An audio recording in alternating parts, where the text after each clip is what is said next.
కావాలని దేవుని వాక్యం చెప్తుంది. దేవుడి నిర్ణయం లేకుండా సేవ మనము చేయకూడదు. దేవుని మాట లేకుండా సేవ చేయకూడదు. అయితే మనము మన సొత్తు కానప్పుడు మనం ఏ బట్ట వేసుకోవాలో, ఎవరితో స్నేహం చేయాలో, ఏం తినాలో, ఏం తినకూడదో, ఎక్కడ ఉండాలో, ఎక్కడ ఉండకూడదో, ఎవరితో సహవాసం చేయాలో, ఎవరితో సహవాసం చేయకూడదో, మొత్తం ప్రతిదీ కూడా క్లియర్గా దేవుడిని అడిగి చేయాలి.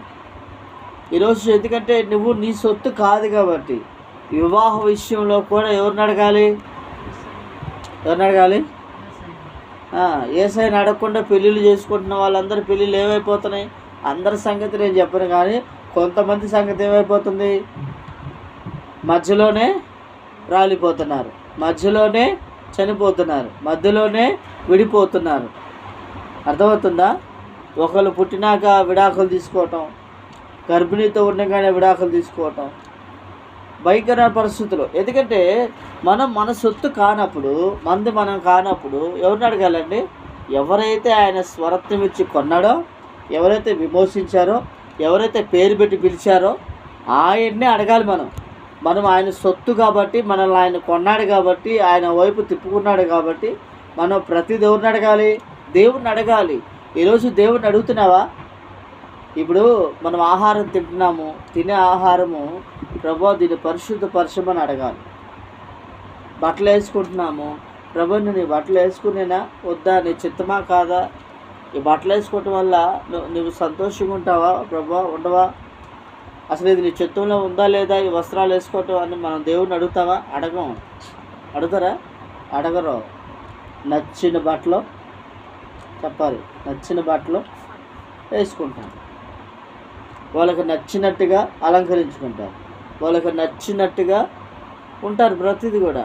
కానీ దేవుని వాక్యం ఏం చెప్తుందంటే ఆయన రక్తములో కడగబడి ఆయన సొత్తుగా మనం మారిన తర్వాత ప్రతిదీ దేవుణ్ణి అడగాలి. ప్రతిదీ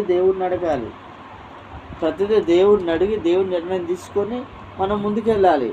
ఈరోజు కొంతమంది చెబుతూ ఉంటారు, తాగుబోతంలో దేవుడు చేసుకోమని చెప్తాడా? పెళ్ళి చెప్పాలి.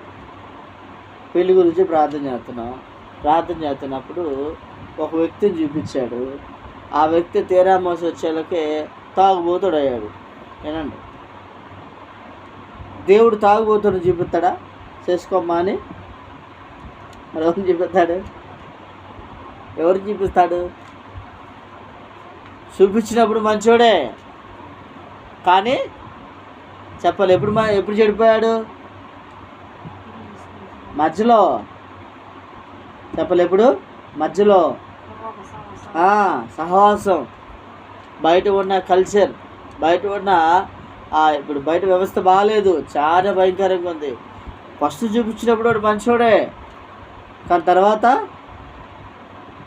దేవుడు ఎప్పుడు కూడా రాంగ్ స్టెప్ వేసే పని ఎప్పుడు దేవుడు చేయడు, రాంగ్గా ఎప్పుడు దేవుడు చూపించడు, నష్టపోయే విధంగా ఎప్పుడు దేవుడు చెయ్యడు. అర్థమవుతుందా? కానీ మరి ఎందుకు నష్టం జరుగుతుందయ్యా, మరి ఎందుకు నష్టపోతున్నారయ్యా, మరి అలాగే ఉన్నారు కదా, అలాగే నడుస్తున్నారంటే తర్వాత జరుగుతుంది. దేని జరుగుతుంది తర్వాత? సహవాసాలు. ఎవరితో సహవాసం చేయాలి? దేవుడితో సహవాసం చేయాలి. చెప్పాలి, ఎవరితో? దేవుడితో సహవాసం చేయాలి, దేవుడితో మాట్లాడాలి, దేవుని బిడ్డలతో ఉండాలి, దైవ సేవకులతో ఉండాలి. పని, ఇల్లు, మందిరం. చెప్పాలి, పని, ఇల్లు, మందిరం, ఈ మూడే అవ్వాలి. ఈ మూడుకి మించి నువ్వు ఏది చేసినా ఏమవుతుంది?